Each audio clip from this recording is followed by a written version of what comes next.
Welcome back, everybody. Welcome back to the Canyon. Welcome back to another in the Quick View series. You love beadlocks, I love beadlocks. You love tires, I love tires. There's a whole rack of tires. We've got a set of tires that are not on the rack. Let's not abuse the bushes. Let's not beat around them. We're testing today. And if you've seen the first installment of that build series, that's in there. I can already see I need to remount one of these. I am not going to make any discussions as to mountability of these being Voodoo KLR M Vex Red. And above and beyond that, that is a U and that is a U. They have Halo Webwrap Airdowns. We've got Ultra Soft in here, and we've got Soft in here. And when I mounted these, I apparently slipped a bead on that. So before I get them mounted up, I'll repair that. It's that ring style on the back, like what RC 4-wheel drive does on pretty much everything except their newer offerings. So getting these to mount, and also the beadlock ring on these particular, let me grab the card. These are Incision Method MR307s, which are, these. Like what we have, countless fake ones of these. These are the real ones. I'm trying to think. Nope, that's Spokies. Somewhere around here, we've got hole. Nope, that's teardrops. Are these holes? No. They must be all mounted on vehicles. Yeah. Anyway, one more check. Nope, spokes. They are really nice. The machining is very nice. They use obnoxious standard 256 hardware to hold the SLW in there. I will remount that one. They will be going on our test guy. I apologize for my scatterbrainedness. It's just, I don't know. This is a thing that's happening to me. Okay, before we put him there, the day-to-day wheel set for him, what it has to compare up against the Cut Canyon Trails double buns heavy wheels. This set is a kilo of wheelos. It is 1,011 grams for the full set. So we have whatever performance is based on that heaviness. These guys combined, because web wraps are not heavy, these rims are not heavy, the tires are not heavy, 702 grams. So we're dropping 75 grams per corner of unsprung weight. That's as close enough as to approximate out to 3 ounces per corner of unsprung lost. So that is not helping the tires do their work. And this guy is 4.5 pounds as he sits right there without the wheels and stuff. So at 4.5 pounds, that means he's basically 2 kilos. He runs a kilo of wheelos. He is over 1/3 unsprung weight. So a big part of the performance of this gentleman is brought about by the fact that he's as much wheel and tire as he is vehicle. These, I anticipate, are going to be pretty good. I don't think we have tested a tire from Ottsix that has not done well. We are going to run this through the full tire test protocol, and time allowing, and if I notice some holes in the performance, we have the opportunity to throw them. Oh man, I told myself not to bolt on the one with the slipped bead, but the slipped bead is so difficult to notice that I didn't even notice which one it was, and I mounted it. So if we notice any issues that I think might be weight related, and now I don't think that I will. Oh, we are going to get some rubbing. We do have plenty of heavier vehicles to test it on. So what we're going to do is, this guy's ready. We all know the layout of the testing protocol. I will get this wheel mounted back up. We'll head it out there. We'll run it through the protocol, and we will see how we feel about it. And then I will tell you how I feel about it, because in canyon terms, this is not a thing, right? What I hold in my hand is, it's got to be $80 for the wheel, the tire, and the foam, like each. That can't be right. Okay, the incisions are $55 a pair. That's $110. I think it's $40 a pair for these, so that's $190. And then the foams are equally expensive. They don't have a price on them, but I think they're like $60. So that's $250. Oh my God. Yeah. It's like $65 per thing. And what we're competing up against, this right here is about $75 for this whole stack. So again, the KLRMs have a very steep hill to climb to justify that in the cost-benefit analysis breakdown. I am now, once I had not considered that while assembling these, and I have definitely considered it now. Wow, that's expensive. Let me get this remounted. Let's get out on the rocks. Let's see how we do. Compliance is definitely there. The Airdown foam's doing their Airdown foam thing, which is they don't look as bagged out as you would think they would, but they act like they're as bagged out as you think they are. As you can see, the SLWs on these particular wheels are pretty wide, far wider than what he ordinarily runs. So we're gonna get a good amount of lug noise up on the body. First hit is always straight up slick rock. I expect good things, and I am not disappointed at all. That is a tremendous amount of forward drive. These are sticky. And the thing about it is, they don't feel that sticky. They feel pretty much like any other tire. But as you can see, even with that big lug, a little low speed there, cut it back the other way, cut it back this way. Yeah, I aim it where I want it to go, and it goes there. Now we test the ability, what is the foam, or in this case, what is the insert tire relationship? We see how that end lifts. Like, how does it feel pushing that end down? Absolutely fine. Should be no issue through here at all. Does not. Get that bumper off the rock. See how we turn in, front to rear grip. Yeah, that's really tight through, which is honestly surprising based on how wide the wheels are relative to baseline. That's if we were dropping the letter grades, as we've done on many, that is an A on both. A grade on both. And over to Daphne's Little Line at Undertaker. We'll see how it pulls across here. Get the belly hang, but do we have enough to, yeah, like,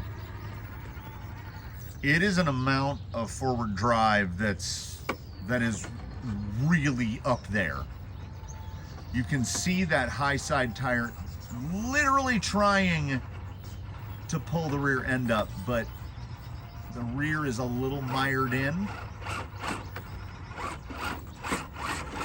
Try a couple different approaches here, and yeah, it has that ability to shuttle the rig back.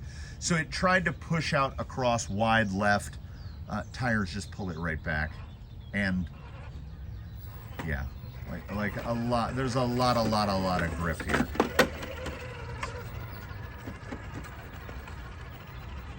I'm trying to go straight over that wet rock on the left. Try to get some of that side lug in there on that inside edge.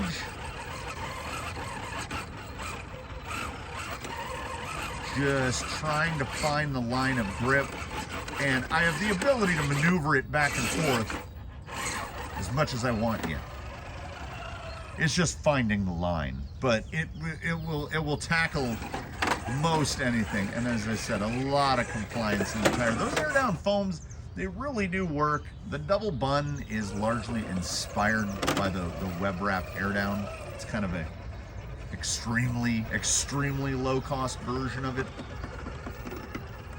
I'm gonna go straight at it here.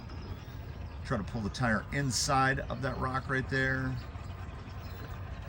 Little side lug grab, little side lug grab. Little drop back there, but I think it was because the line I chose.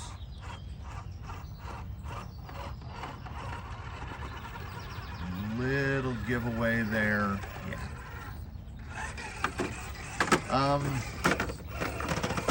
I give it, honestly, I was checking, doing a little reverse side hill stability test there. Honestly, A minus on both, A minus on one, A minus on the other. So we've got an just under an A rating so far, 4 out of 12. See how they manage here on something properly grippy. Again, staying to the right. Big crack there. Well to the right of it. See if we can get into that belly hang region. I most notably, like right there, the front end is very light, but most notably, I don't notice the weight loss from the wheel tire combo. And a 300 gram drop in unsprung is fairly significant. Little slip back there, but I think it was line selection as much as anything else. They are very, very responsive. I mean, as I would hope they would be. The Webwrap is a tough one for me, as I have not had to purchase a set for myself personally, knowing that they are right there in the price range of a 3D printed insert. Now at the same time, the performance, I mean, I would put it up there. And it seems to me, I mean, it was stated in the trail specs, and I don't know if it is with the KLR M's, but the trail specs have a carcass that is specific to the airdowns. You can get an airdown specific carcass. These this is what I feared. It is, the trail spec with the airdown is great. This with the airdown is even better. Let's see if it can do yellows here. So light in the rear end there, so light. This is either a rollout or you make it, and like right there, we're kind of into rollout territory. I'm watching that high side tire drop down a little bit, but I also could have come in a little lower.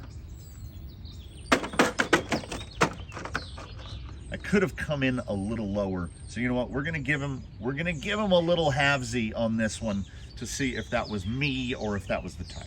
Because when you go into a tire cold, right? No, you don't know where the profile is, the traction profile is going to land you. So much lower in here now. So we're going to see if we can get it to where that front will pull over without that low rear pushing us, because now effectively 100% of the weight of the vehicle is on the driver rear tire. And we don't have any fancy gadgets. We don't have dig, we don't. So again, there, I think like the 3D printed foam seems to be the thing that clears that little knob there to get over the top. So I give on its performance on the first hit there on the crack, it's like an A minus, and its performance on this on the side hill, B plus. Let me say a B plus. So I think that if my mental math is right, it's probably pulling the average score down to right about an A minus. See if we can't get the camera set up here to cover both hits. This is a huge test right here. Again, 3D print is the only thing that has cleared this without the position. We can probably bump it, yeah. It will bump, the bump on these is like, is really good, really good. If we were giving an asterisk, a sub-score, a subset score for bumpability, it's A plus. Doesn't quite have the compliance, and again, that could potentially be vehicle weight, to pull that line without doing the attitude adjustment, as I call it, where you kind of do a little button hook, you do a little swing out to the right and pull it back. But very predictable, really easy to pull the line. I know where the line is. It can get to the line. Descending, like it was dead flat. If we were doing another subset score, really good. I think the lighter weight there actually helping more than hurting. This is actually the section which is more of a bump test rather than a dead pull, because this one most people can't do without a bump. And I think that is going to apply here as well. Let's try a little more to the right. Let's see if we can't. Let's see what happens is the more right line, that driver rear right into the rock. So this is the proper, coming up here is the proper bumpability test, because some tires will throw one side to the other, and due to the shape of the rock here, it tends to throw off to the right. It's a little slope to the right. I pulled back a little too quick.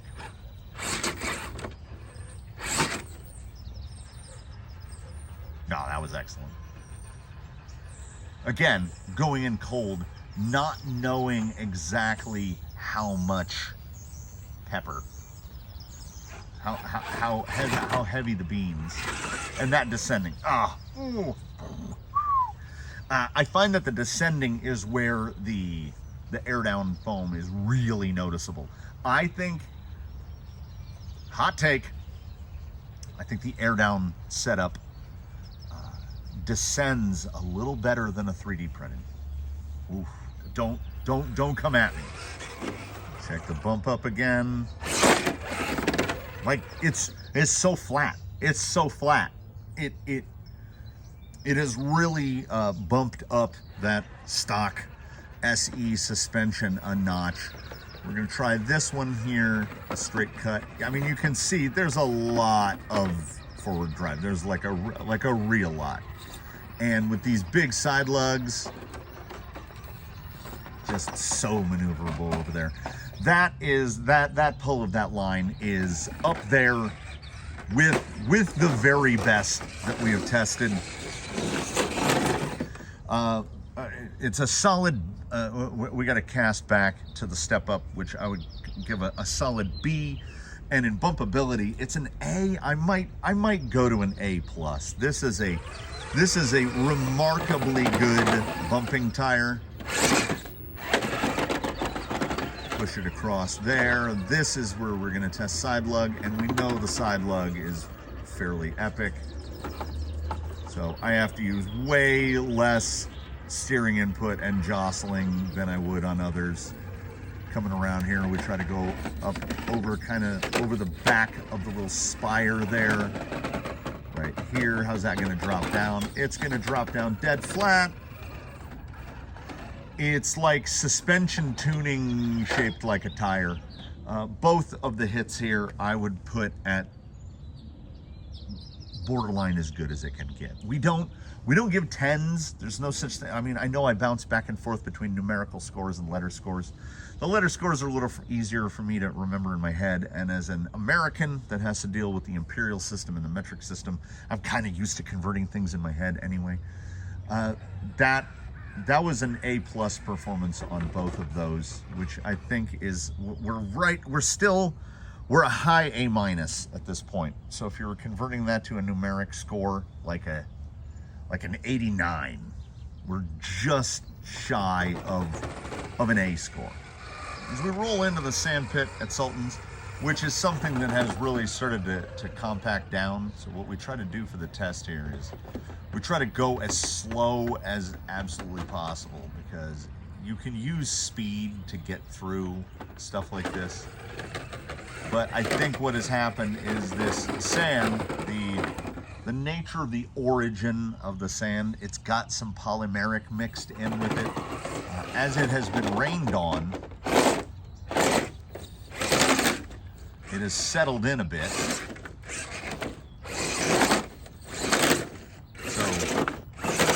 So it's tougher than what I would want. Trying to dig the surface up a little. No, just slow creep it right here. Yeah, they have that big lug, right? And we've got a big lug that, unlike something like a Baja Pro X, we've got a big lug that works. The lug is firm enough that it's not folding over. So like my steering responsiveness on loose surface is every bit as good as my steering responsiveness anywhere else. Like you can really turn this thing in tight. And there's nothing over here in the pit. The pit is going to get reworked, if not moved. We are going to have a proper sand pit at some point. But the transition ability here is, it's like we're just straight on rock effectively. And as you can see when we kick it out, it is loose, but a fairly light vehicle. That might be something that would be impacted by a vehicle that's lighter. There we go. There's a little slippery. We kicked enough loose, but just a little movement, a little steering input, and right up over the lip. Yeah, there we go. Now we're crushing that surface down. It's getting real proper loose right in here.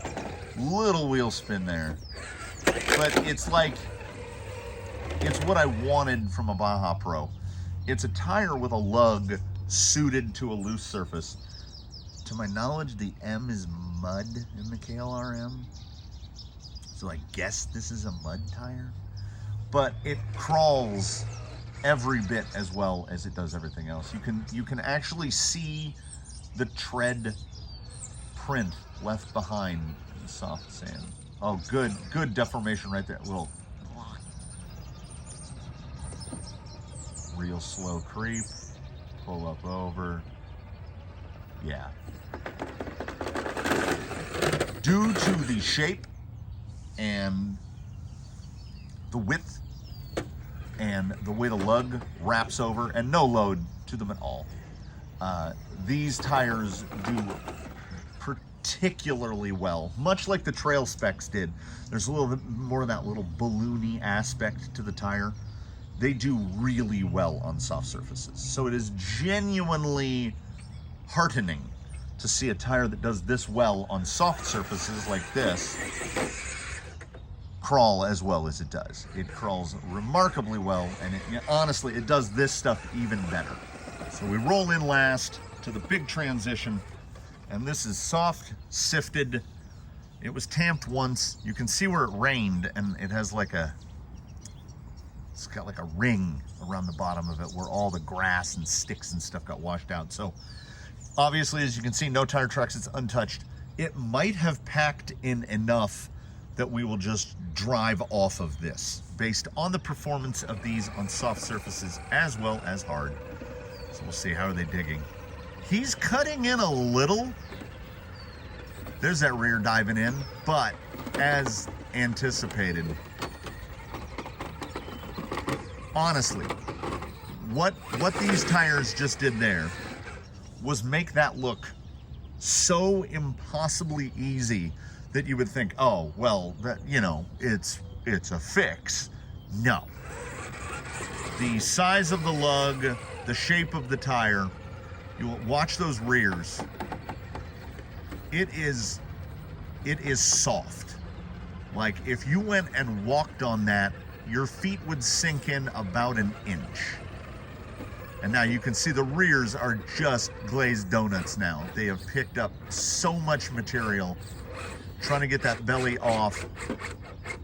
Get that front over there. And just the amount of pull that the front can exert. There we go. Let's dig it. Can you dig it? Just a little too little ground clearance to actually pull up over that. Go back to this side. They are well and truly loaded up. Oh, even better. The performance in that environment, right there,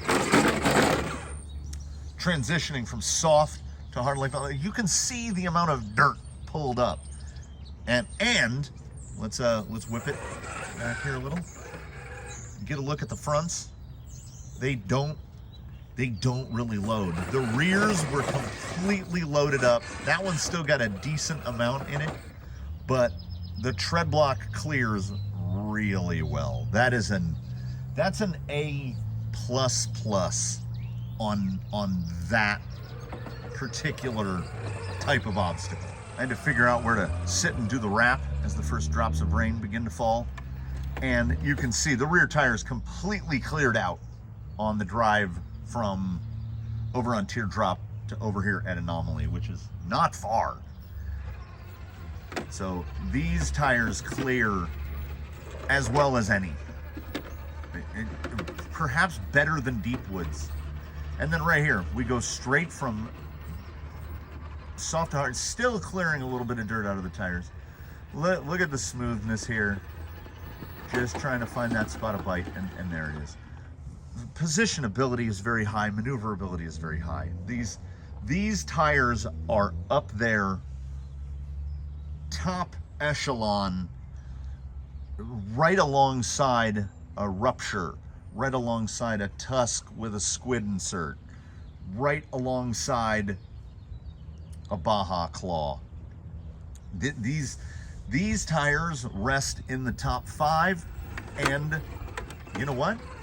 Let's not gloss it. They should. What is there? Ignoring the wheels, but the wheels might play a part because they are particularly narrow. I want to say that the beadlock ring in there is in that, I did not measure them, is in that like 16, 17 millimeter range. They are pretty narrow. No prep done to these tires. They were not washed, they were not scrubbed, they were not anything. They had holes punched in them and they were mounted. And they have ferocious amounts of grip. And are you getting what you pay for? I don't know. I have no idea. What classifies as expensive varies from one person to the next. To me, these are expensive, but you're not getting cheated here. It's like when I bought the Vanquish knuckle weights for the Phoenix, $90. Whereas, typically a brass knuckle is going to cost you $20, $30. It's worth it. It's unquestionable in my mind. So these tires and their accompanying foams at close enough as to be $150 for the tires and foams. You're getting what you pay for in terms of grip. It's not a point of diminishing returns issue here, because if I put these head to head against the modded Canyon Trails, it's real. If you can follow this train of thought, like, it's close, but it's not even close, if you know what I mean. Like, we are at a point with certain tires, there's a certain small group of tires, very small, that the performance is so remarkably good that any increase is incremental. These are as good as anything tested. They are certainly more grippy than the trail spec at another $750 a tire. So is that 50% more for the tires? I want to say it's 50-60% more for the cost of the tires. And then you're talking about very expensive foams. I want to see if you can pull this, because not getting the right there, that is an outstanding amount of grip. I was not looking at the rig. We'll try to reset. Rear tire a little overloaded, pull it back, right there. Tires that can do that on vehicles that can do that exist on a list even shorter than the list of tires with this amount of grip. That is a phenomenal amount of grip, and you have to pay for it.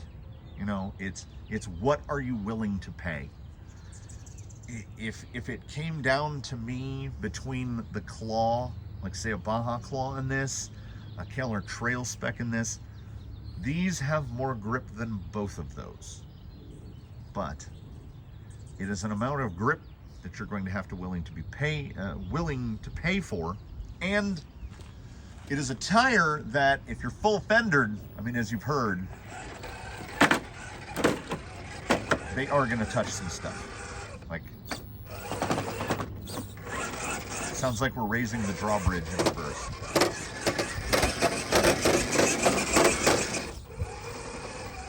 But you know, this is a give to get. You're going to give money, and you're going to give some body clearance in exchange for an outstanding amount of grip and an almost unmatched ability to clear buildup from the tire. These are up there with the best that I have tested. I would give these I would put these up there with the Tusk, with the squid insert, which is cheaper. But in terms of like mud performance, sand performance, I would put these above. Yeah, I would. Grippiest tires ever? Now, they have not taken down the rupture, but the fitment on these, I would say, is broader. This is a full fendered rig, and they're on here pretty well. And I would also say, see if I can pull it over. Bumpability, or speed positioning, as I guess you could call it,